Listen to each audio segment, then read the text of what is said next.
Hey, Legit Baptist. I'm here to talk to you a little bit about the Week 25 Chronological Bible Study.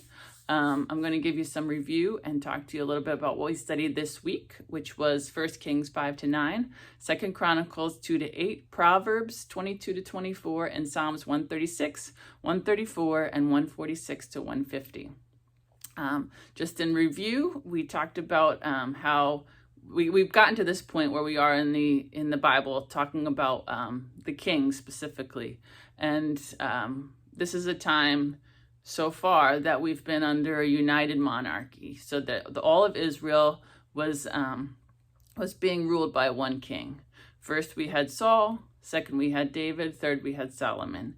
And as we know, the people of Israel had asked God back in Samuel for a king. God granted that request, but not without warning them that the king would oppress them and that it would not be a good decision. And ultimately, as we know in our own lives too, that all we need is God. We need to look up instead of trying to kind of like live within the world's rules and requirements and ways of living, which is what the Israelites were kind of saying too, right? That we want to be like everyone else. We want to be about like the cities and people groups around us. So give us a king, God. So God granted that.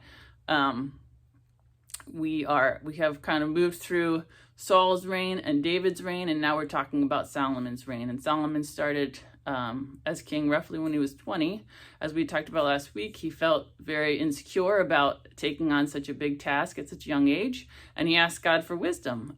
So we gather that Solomon started off his reign in a really good spot, right? He was humble. He was asking God for a lot of help. He was communicating with God regularly about how to go about doing this. And he gave very large burnt offerings to God to honor him. And we see that there was peace in the land. And part of that reason for peace in the land too is that David had kind of prepared the kingdom for success for Solomon. He had defeated the enemies that surrounded him. The economy was good, and there was prosperity. So God blessed Solomon, and his reign was considered like kind of, I guess, a golden era sort of. It was a good time in the history of Israel. And in Kings and Chronicles, which we see kind of like parallel each other, but those sections that we read, we learn about the building of the temple. We learn about the building of the temple and about the building of Solomon's palace. So the temple building is kind of like the pinnacle of Solomon's reign. It very much mimicked the tabernacle. From the commentaries that I read, there was roughly 183,000 laborers that were building this project, which is a huge number of people, and also the dimensions of the temple room, the temple proper, I guess you would call it, were basically double the size of the tabernacle room where they would have had the Ark of the Covenant and so forth. So they said it was 15 feet wide, the tabernacle room, and so the temple was 30 feet wide, and the same is true of 45 feet deep and 90 feet deep. And the height-wise was 3 times larger.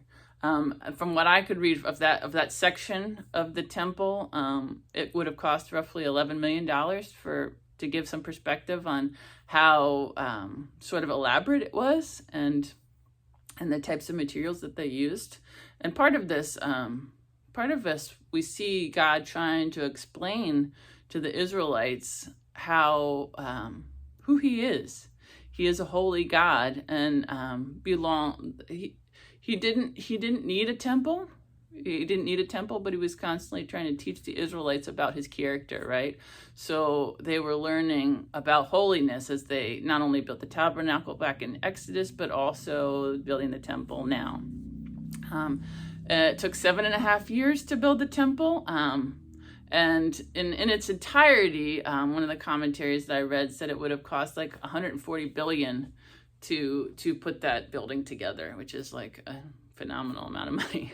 So it must have been very elaborate. I had read also that a lot of the items and a lot of the different things put into the temple were sort of like symbolic of things that were in the Garden of Eden. Solomon's house we see built in chapter 7, and his house roughly took 13 years to build. And we learned sort of a little bit about Solomon as it kind of talks about he had started in a good, humble place, but sort of he is getting to a point where, you can see that happens sometimes when life is good and things are sort of easy, I guess you could say, is when we're at our most vulnerable. So like from here on, and as we're going to read in the coming weeks, Solomon kind of falls into a lot of these sinful patterns that, that can happen when we're not on our guard, I guess you could say. Chapter 9, we hear God give a warning to Solomon that he needs to follow God's commands and stay true to honoring the Lord, and if he does not, that bad things will happen, and particularly that this kingdom that he's built up, this temple, all of this will come crashing down, and we'll kind of see how that progresses as we go through the rest of the book of Kings and Chronicles. But all of this sort of storyline is pointing us towards a new king and a new temple, right? Like the new David is one of the commentaries that I was reading. Just this idea of God kind of teaching them what his ultimate plan is in Jesus, and now we have kind of a fuller sense of the story, knowing that after Jesus, the temple is within us, and our this temple that they had created was a symbol. It was symbolism to remind them they should always be worshiping God. Like it was sort of a big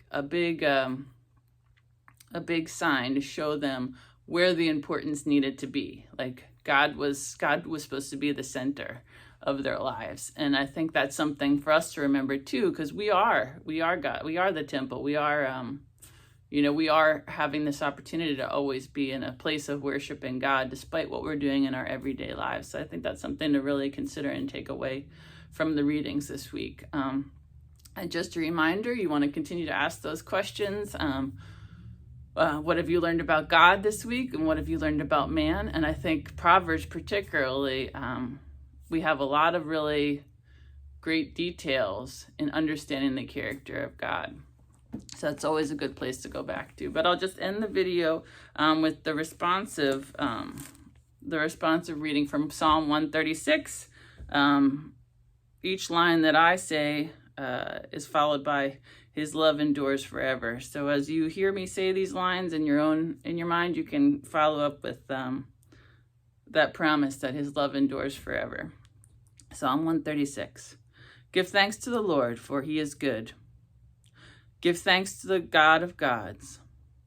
Give thanks to the Lord of lords, to him who alone does great wonders, who by his understanding made the heavens, who spread out the earth upon the waters, who made the great lights, the sun to govern the day, the moon and stars to govern the night, to him who struck down the firstborn of Egypt and brought Israel out from among them, with a mighty hand and outstretched arm, to him who divided the Red Sea asunder and brought Israel through the midst of it, but swept Pharaoh and his army into the Red Sea, to him who led his people through the desert, who struck down great kings and killed mighty kings, Sihon king of the Amorites and Og king of Bashan, and gave their land as an inheritance to his servant Israel, to the one who remembered us in our low estate and freed us from our enemies,